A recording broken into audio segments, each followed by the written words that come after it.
Radar पर Bharatiya Janata party के radar पर थे ही, लेकिन जो थोड़ा स्वतंत्र होकर काम कर रहा था उस व्यक्ति को, जो माननीय मुख्यमंत्री के सचिव के रूप में काम कर रहे हैं और कई विभागों की जिम्मेदारी उनके कंधों पर है, तारनी दास के जैसे भ्रष्ट अधिकारियों के यहाँ छापा मारने के बाद वह भी रडार में आ गए। वह भी भाजपा के लिए अब काम करेंगे, ऐसी स्थिति उनके लिए उत्पन्न कर दी गई। कौन चला रहा है बिहार? मुझे नाम लेने में कोई गुरेज नहीं। जानता है कि प्रत्यक्ष तौर पर ललन सिंह जी हैं, विजय चौधरी हैं, अशोक चौधरी हैं, रिटायर्ड डीके बॉस हैं, और संगठन में भी कुमारे हैं, दूसरा कोई नहीं है। इन सारे चेहरों को बिहार की आवाम देख भी रही है और समझ भी रही है कि जनता दल यू फ्रंटियल ऑर्गेनाइजेशन के रूप में भारतीय जनता पार्टी का काम कर रहा है। जनता दल यू को समाजवादी विचारधारा से कोई मतलब नहीं है। वक्फ बिल के सवाल पर आप सब लोगों ने देखा कि नीतीश कुमार जी शुरू से ही, नीतीश कुमार जी के बारे में कई लोग कहते हैं कि उनका चेहरा कभी भी सेकुलर रहा ही नहीं। नीतीश कुमार जी ने सदैव भारतीय जनता पार्टी को लगातार समर्थन करते रहे।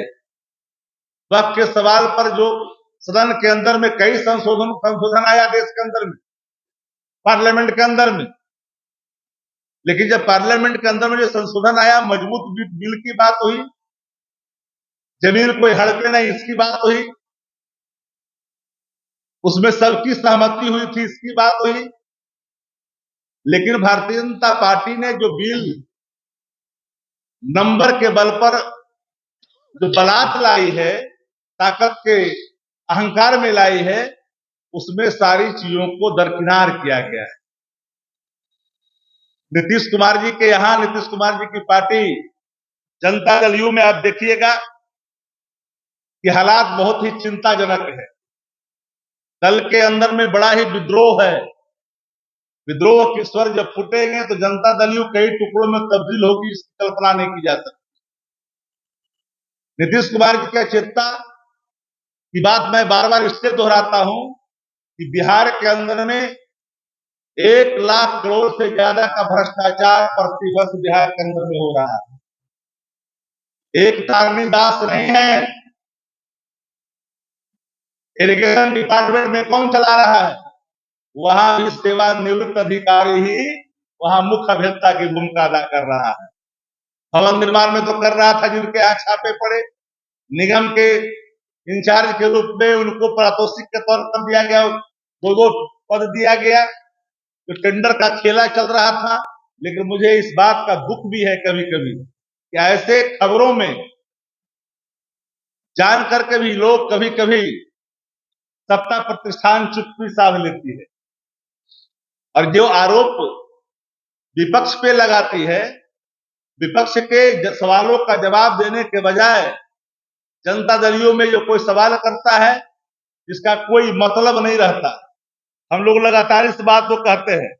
ये बात देखिए कि बिहार में डीके बॉस जो चला रहा है शासन, वो पूरी तरह से पारदर्शिता उसमें नहीं है। पूरे बिहार के पदस्थापन में देखिए, पदस्थापन में पदाधिकारियों के पदस्थापन रंग के आधार पर किया जा रहा है।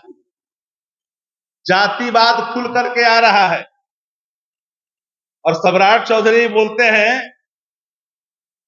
कि हम तो गाली दे करके यहां तक पहुंचे। अब वीडियो आप लोगों ने देखा होगा कि हम गाली दे करके पूरे बिहार में अपना नाम कमाए। ये मैं नहीं बोल रहा हूं,